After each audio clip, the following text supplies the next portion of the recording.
We're going to talk about the Bloody Massacre today, which is the events leading to the Boston Massacre that happened on March 5th, 1770.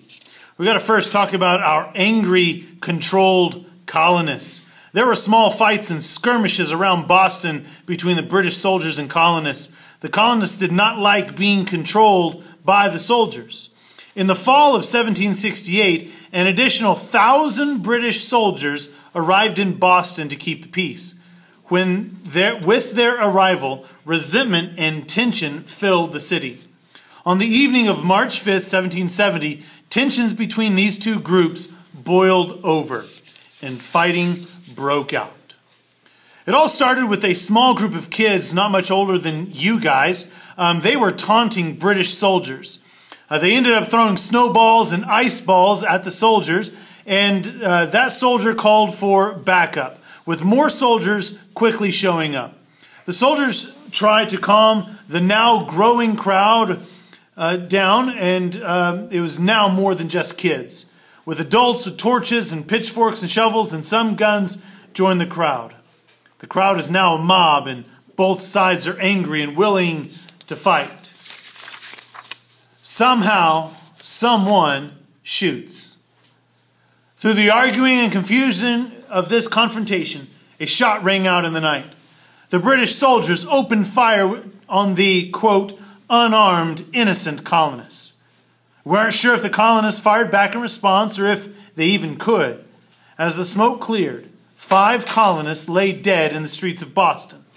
Crispus Attucks was the first person killed in what will become the Revolution. He was African American and is considered a martyr, which is someone who dies for a cause.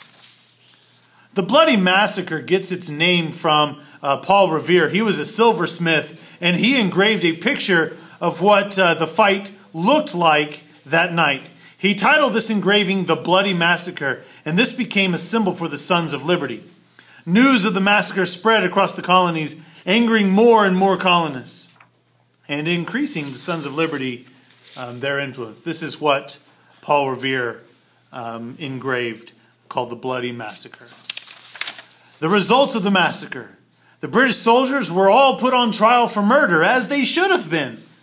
They were represented by a man named John Adams, who was a local lawyer, who was a patriot. He was eventually the second president, and whose cousin was the leader of the Sons of Liberty. His name was Sam Adams.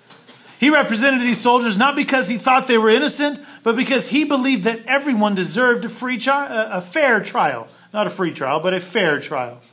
Through his representation in courts, the soldiers were found not guilty. The Boston Massacre became a symbol of British tyranny, or a cruel and oppressive government in the colonies. This is a very cool depiction of the Boston Massacre. The boys throw ice at a sentry guarding the customs house. A mob drawn by the news of trouble floods into the streets from a nearby square. Responding to the call for help, a British captain brings 7 soldiers from headquarters. Attacking the mob, soldiers fire on the citizens, killing 5.